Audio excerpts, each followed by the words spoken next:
وأزكى التسليم وعلى آله الطاهرين الطيبين وصحابته الأكرمين أجمعين. أما بعد أيها المؤمنون، يقول عز من قائل بعد أعوذ بالله من الشيطان الرجيم: وما يلفظ من قول إلا لديه رقيب عتيد. ويقول عز من قائل: إن السمع والبصر والفؤاد كل أولئك كان عنه مسؤولا.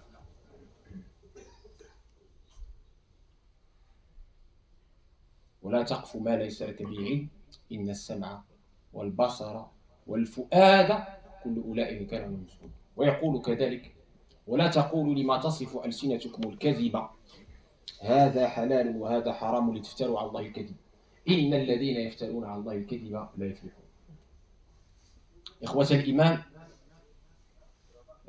قبل خطبة الجمعة قرينا الفاتحة على خوتنا في غزة، وأعطيناكم بعض ما قرره أئمتنا هنا من الأمور التي يجب على المؤمن كأضعاف الإيمان أن يقوم بها كأشخاص طبيعة الحال حنا لسنا دول. Tout d'abord, je rappelle que pendant tous ces derniers prêches du vendredi, depuis le début d'octobre, on ne parle que de ça, de ces massacres horribles. Et notre devoir, parce qu'on n'est pas des États, et effectivement, notre devoir individuel par rapport à ce qui se passe, on a parlé de pas mal d'éléments comme les aides humanitaires. Et aujourd'hui, on a une association, comme on vous a promis, qui est là, et je le rappellerai à la fin du prêche aussi, pour collecter. C'est une association reconnue, authentifiée, d'accord? Ils sont là, ils vont collecter ce que vous pouvez donner pour vos frères et sœurs qui souffrent le martyre à Gaza. Je vous ai dit qu'on est en contact avec des associations sur place, très sérieuses, et chaque fois qu'il y a un couloir humanitaire qui s'ouvre, on en profite. Et je ne vais pas vous en dire plus. Le sujet d'aujourd'hui, c'est un sujet qui nous concerne au plus profond de nous-mêmes aussi, puisqu'il concerne cette invocation prophétique que le prophète nous a appris, qu'il récitait: Allahumma la taj'al musibatana fi dinina. Allah ne nous éprouve pas dans notre foi, dans notre religion. ومن أعظم المصائب في الدين إخوة الإيمان الافتواء بغير علم، الكذب على الله وعلى رسول الله صلى الله عليه وسلم. إذا كان الكذب بصفة عامة حرام ولعن الله الكذب ولو كان مازحا، فما بالكم بكذب على الله وكذب على رسول الله. Mes chers frères, mes chères sœurs, si le mensonge dans notre religion, il est interdit, quel que soit, même si c'est en rigolant, nous dit le prophète, le menteur est maudit. وإن الكذب يهدي إلى الفجور الفجور يهدي إلى النار ولا يزال الرجل يكذب ويتحرى الكذب حتى يكتب عند الله كذابا. Et le mensonge est le chemin, malheureusement, vers le feu de l'enfer. Alors, qu'en est-il d'un mensonge contre Allah et contre le prophète d'Allah? Celui qui ment sur moi, nous dit le prophète, volontairement, من كذب علي متعمدا فليتبوأ مقعده. Il s'attend à sa place en enfer. Vous allez me dire, mais comment on peut mentir sur Allah et sur son prophète alayhi salatu wassalam? كيف يكون الكذب على الله وعلى رسول الله عليه الصلاة والسلام؟ من الطامات العظمى التي ابتلينا بها إخوة الإيمان في هذا الزمن، زمن العولمة، زمن الإنترنت، زمن الرويبضة، زمن رؤوس الجهال. من هذه الطامات العظمى الفتوى بغيره. أسرعكم إلى الفتوى أسرعكم إلى النار. نستسهل المسألة. كان الصحابة يجمعون عليها أهل بدر. أهل بدر كيجيو قد جاو حلال حرام، ما ديرش هادي دير هادي، وما يدريك يا أخي.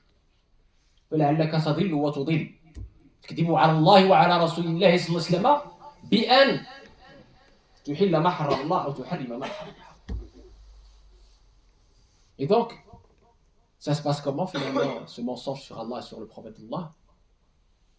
Aujourd'hui, avec le virtuel, avec la démocratisation de l'information, derrière ce virtuel se cachent beaucoup de menteurs, beaucoup de falsificateurs et beaucoup d'ignorants qui mentent sur Allah et sur son prophète sans même le savoir.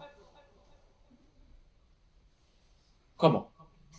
En propageant des versets coraniques ou des hadiths prophétiques. Quand bien même le hadith est authentique. Hadith sahih. Mais est-ce que tu as la capacité, la compétence de comprendre son matn, au-delà même de son sanad, c'est-à-dire son contenu, son contexte, etc. Je vais vous donner 3 exemples du Coran. Ce n'est pas exhaustif évidemment, mais 3 exemples du hadith qui vous montrent la dangerosité de cet exercice pour les gens qui ne sont pas savants. Pour comprendre tous ensemble aujourd'hui le rôle des savants et l'importance des savants et la gravité de la fatwa, c'est-à-dire de répondre sans connaissance, sans avoir l'habilitation, sans avoir le savoir à des questions religieuses. Notre religion est précieuse, on ne peut pas la prendre, je l'ai dit et je ne le redirai jamais assez, dans les poubelles d'Internet, du virtuel. Il faut toujours revenir vers les savants, parce qu'ils sont les héritiers des prophètes. Le prophète Sallallahu nous l'a dit. Très bien. إخوة الإيمان بعضهم يستدل بقول الشافعي ومن أئمة المجتهدين إذا صح الحديث فهو مذهبي. إذا صح الحديث فهو مذهبي. Certains vont nous dire, écoutez, nous, si le hadith est authentique, il sera notre doctrine. En disant ça, on dit la même chose que l'imam Shafi'i, qui est un grand salaf, un grand pieux prédécesseur parmi les mujtahidines. Mais attention, cette parole de l'imam Shafi'i est un grand mujtahid, respecté, un grand savant. Il faut la comprendre. Qui est l'imam Shafi'i et qui es-tu? Est-ce que toi, individu lambda, qui n'a pas étudié, peut prendre un hadith authentique et l'utiliser comme ça? Là, on revient à ce que j'appelle al-Zahiri, al-Zahiri de zaman. ليس الظاهرية ابن حزم, لا, الظاهرية de zaman. Le littéralisme de notre époque. Il est très différent du littéralisme d'Ibn Hazm, ce qu'on appelle la doctrine littéraliste. Ibn Hazm, il était quand même un grand savant, hein, d'accord? On ne peut pas se comparer à lui. Le littéralisme dont il est question dans ce prêche, c'est le littéralisme aveugle, où on va utiliser, instrumentaliser un verset du Coran ou un hadith, quand bien même il est authentique, comme j'ai dit, sahih, selon nos passions, pour aller dans le sens de ce que nous voulons. Premier exemple, dans le Coran, vous avez le verset où Allah tabaraka wa ta'ala s'adresse à la veuve, mutawaffa' zawjuha, wasiyatan li azwajihim mata'an ila al-hawl ghayra ikhraj. Il leur dit, il leur faut 1 an de délai de veuvage, de délai de viduité. 1 an. Un frère a mis ça sur Internet. Il a dit, non. Si vous êtes veuve, votre mari est mort, donc il faudra 1 an de idda. 1 an lunaire de idda. Waouh. Donc la femme, la pauvre, elle est restée 1 an cloîtrée. Vous voyez les dégâts? Ce monsieur n'est pas un savant. Il a mis ça sur Internet. Oh, mais regardez, c'est un verset du Coran, c'est Allah qui a dit. C'est Allah qui a dit ça.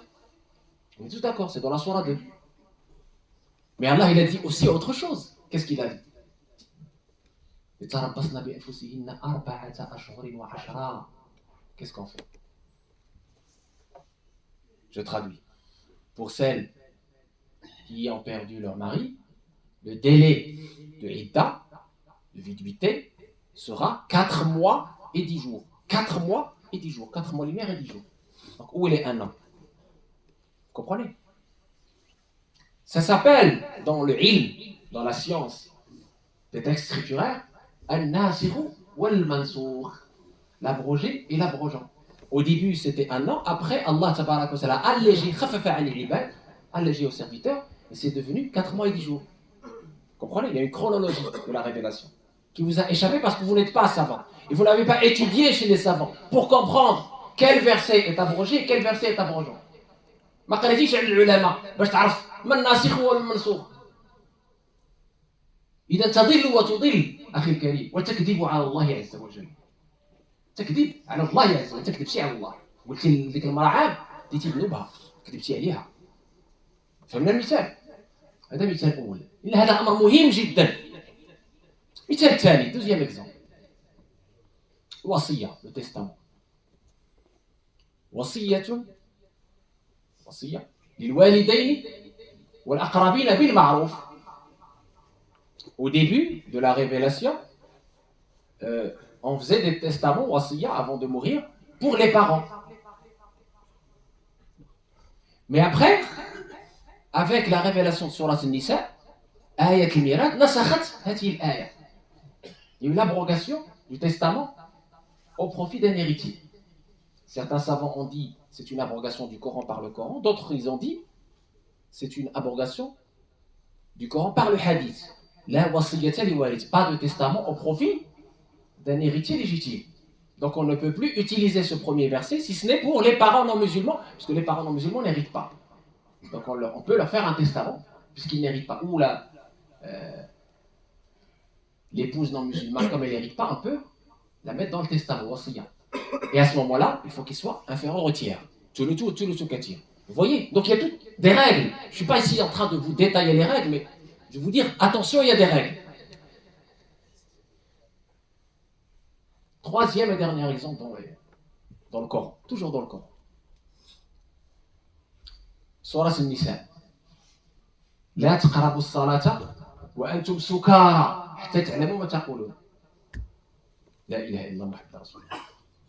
Quelqu'un m'a dit, oui, écoutez, le vin, les boissons enivrantes, le khamr, ce n'est pas haram. J'ai fait un débat avec lui, en arabe, sur une chaîne, qui a duré. Pas seulement pour lui, mais pour les gens qui ont été un peu embrigadés par ce mouvement, entre guillemets, je dirais, de vulgarisation, de dévalorisation, de mépris de la parole d'Allah. Je traduis le verset. N'approchez pas la prière tant que vous êtes ivre, jusqu'à ce que vous puissiez discerner. C'est-à-dire les mots mataqulun. Il dit oui, regarde, le Coran n'interdit pas le vin. Il vous dit simplement que vous devez être sobre pour faire la prière. Ce qui est normal. Mais non, mon frère. Il faut lire. Il faut demander aux savants. Il y a 3 étapes dans l'interdiction du vin. Celle du su'al, de la question, dans la surah 2, celle de l'interdiction en cas quand on est dans l'adoration, et puis la 3e et dernière dans la surah 5, al-Maïda, qui est l'abrogeante, ou la définitive, qui nous dit Ya ayyuhalladhina amanu, innama al-khamru wal-maysiru wal-ansabu wal-azlamu rijsun min amali ash-shaytan. C'est le verset qui interdit définitivement, et jusqu'au jour dernier, toute boisson enivrante. Point. Personne ne connaît pas ça, donc il va s'égarer et égarer ceux qui le suivent.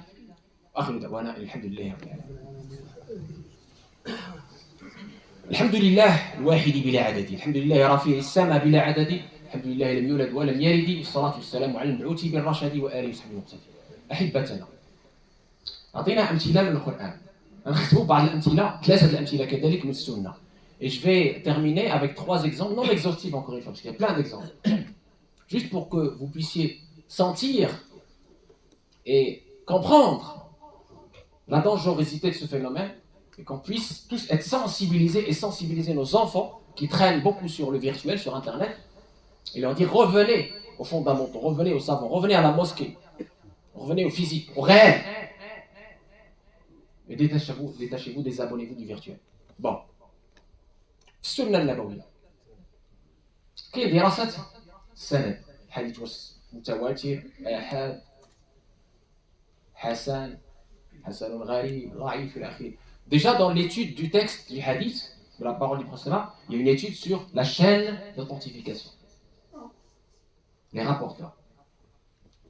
Qui se traduit après par un jugement sur la qualité du hadith. Est-ce qu'il est authentique, mutawatir, authentique ahad, etc., etc. C'est un domaine qu'on enseigne dans les universités pendant plusieurs mois, voire plusieurs années. Ça s'appelle la science du hadith. Et puis le matn, le contenu du hadith. Et c'est là où je donne quelques exemples. Premier exemple. Je dis les exemples ne sont pas exhaustifs, il y en a plein. Je vous donne tout cela juste pour l'exemple. هذه غير الأمثلة. إنما الأمثلة كثيرة جدا. احنا فقط في هذه الخطبة بغينا ننبهوا. والتنبيه كيكون من الأحسن بالأمثلة باش الناس يفهموا بواحد الأمثلة يعني واضحة. خاش نهضروا في الفراغ. في با لا تيوري سي براتيك.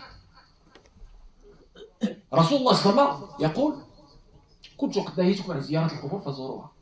On était dans une assemblée et quelqu'un, on étudiait le Bukhari et quelqu'un parmi les étudiants a ouvert le Bukhari, Sahih Bukhari, et il y trouva un hadith évidemment authentique qui interdit de visiter les temples. Et il dit à ses collègues, non, on ne peut pas visiter les temples, c'est haram. C'est interdit. Alors je lui ai dit, écoutez monsieur, est-ce que vous pouvez aller à telle page, dans le même Sahih Bukhari. Et qu'est-ce qu'il lit? Je vous avais interdit, le prophète a dit, le même prophète, hein, je vous avais interdit de visiter les temples, maintenant visitez-les pour la mémoire, pour se rappeler la mort, voilà, etc. Qu'est-ce qu'on fait? Vous comprenez?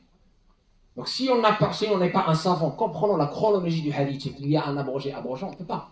On ne peut pas. On va être égaré, on va s'égarer. Pourtant c'est hadith authentique, le premier.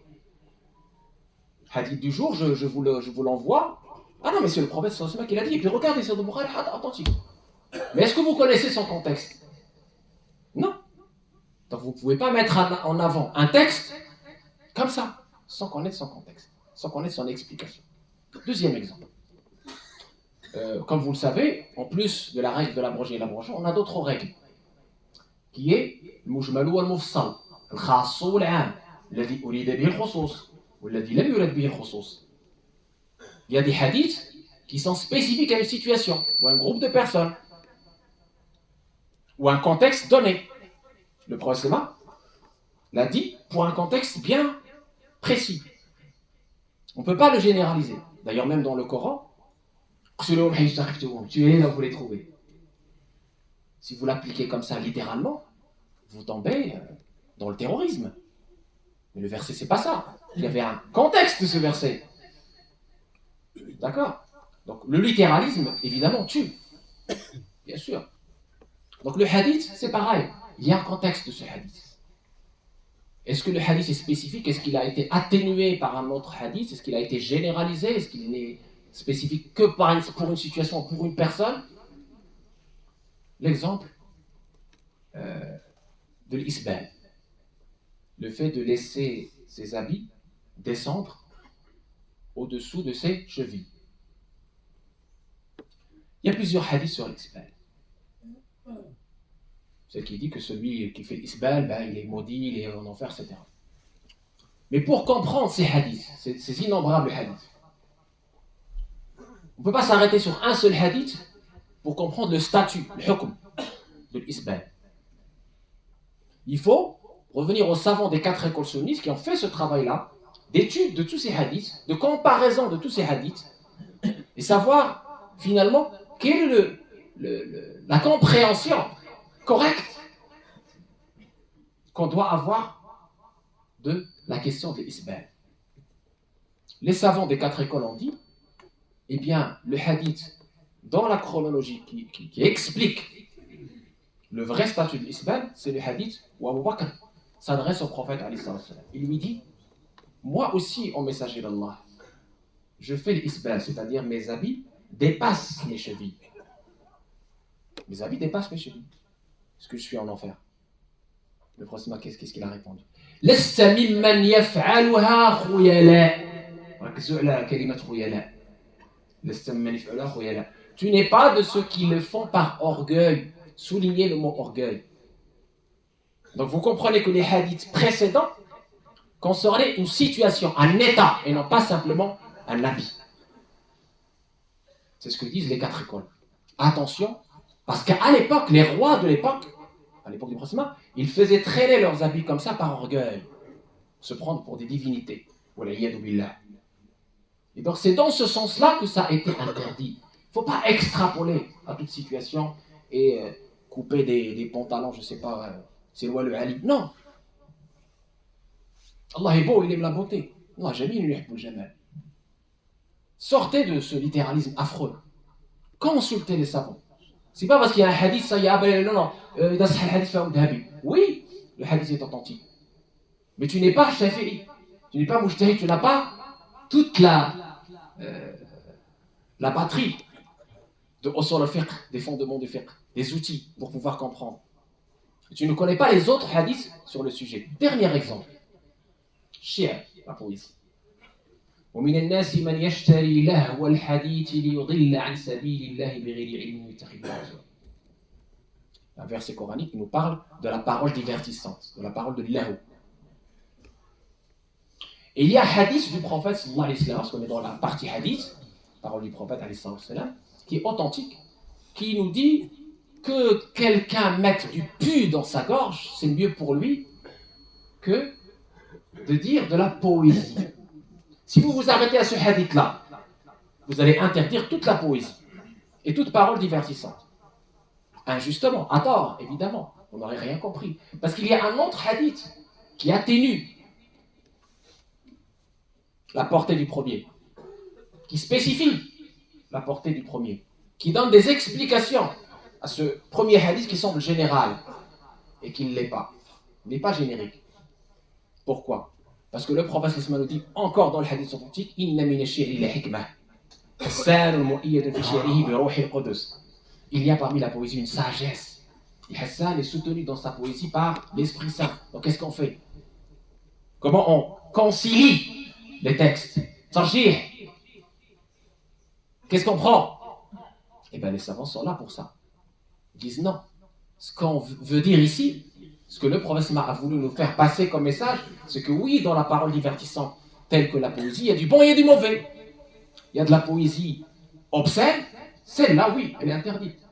Il y a de la poésie qui appelle au shirk, qui appelle à la perversion, celle-là, elle est haram. Ma da'a min ash-shi'ri ila fisqin wa mujun, fa huwa haram. Wa ma kana min ash-shi'ri yad'u ila al-khayr, fa huwa jayyid. كمدح رسول الله صلى الله عليه وسلم والدعوة إلى الخير. Et tout ce qui est poésie qui appelle au bien, eh bien c'est du bien. Et tu es récompensé pour cela, comme Hassan, le poète de Sidna Muhammad, a été récompensé. Donc on voit pour terminer, pour conclure, que parmi les calamités qui s'abattent sur nous dans notre religiosité, ce sont ces personnes-là qui prennent un verset ou un hadith, quand bien même il est authentique, ils le mettent en avant. Ils te disent non, voilà ce qu'a dit Allah, voilà ce qu'a dit le prophète. Ils bloquent sur ça. Par orgueil, ils ne veulent pas aller voir les savants qui ont étudié, qui ont plus de bagages qu'eux, plus de science qu'eux, qui peuvent savoir est-ce que ce hadith est unique, est-ce qu'il y a d'autres hadiths sur la question. Est-ce que ce verset, qu'est-ce qu'il veut dire? Dans quel contexte il a été révélé? Tu n'étais pas avec le prophète quand ce verset a été révélé. Tu n'étais pas avec le prophète quand le prophète l'a dit. Donc comment tu peux te permettre, mon frère, ma soeur, de statuer sur une base théorique, sur la base d'un texte sur lequel tu ne connais absolument rien, ni son matn, son contenu, son statut, ni sa portée. Donc craignez Allah tabaraka wa ta'ala et qu anfusakum wa ahlikum naran waquduha an-nas wal hijara. Protégez-vous, mes chers frères, mes chères sœurs, et protégez vos enfants d'un feu et d'un châtiment terrible dû au mensonge sur Allah et sur le prophète d'Allah sallallahu alayhi wa sallam. اللهم لا تجعل مصيبتنا في ديننا اللهم لا تجعل مصيبتنا في ديننا اللهم لا تجعل مصيبتنا في ديننا ولا تجعل الدنيا أكبر همنا ولا مبلغ علمنا ولا إلى النار مصيرنا واجعل الجنة هي دارنا ولا تسلط علينا بذنوبنا من لا يخافك ولا يرحمنا يا أرحم الراحمين يا رب العالمين. آت نفوسنا تقواها زكيها أنت خير من زكاها أنت ولي مولاها. الله يرزقنا الإخلاص في العمل في الفعل. الله يرحمنا ويرحم أمة سيدنا محمد. الله يرفع الفتن. الله يطفئ نار الفتن. اللهم اطفئ نار الفتن المشارق الأرض ومغاربها ما ظهر منها وبطن. الله يحفظنا ويحفظ وليدنا من الفتن التي تموج موج البحار. qu'Allah tabaraka wa ta'ala protège nos enfants de ce littéralisme aveugle. qu'Allah tabaraka wa ta'ala protège notre religion, notre religiosité de l'ignorance et de l'orgueil, de la vanité et des maladies du cœur qui polluent non seulement le cœur mais qui polluent l'image de notre prophète, de notre religion. Qu'Allah tabaraka wa ta'ala fasse qu'on soit les meilleurs ambassadeurs, les meilleurs représentants aussi de notre belle religion, par l'être et le paraître, par la beauté, par le bon comportement, par le fait toujours de consulter les spécialistes et non pas consulter sa passion et suivre sa passion.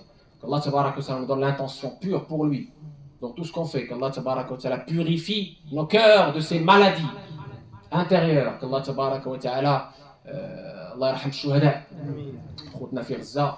الله يرحمهم. الله يرفع عليهم ما نزل. الله يرفع البلاء والبلواء النازلين من الخارجين من الأرض والنازلين من السماء يا أرحم الراحمين يا رب العالمين.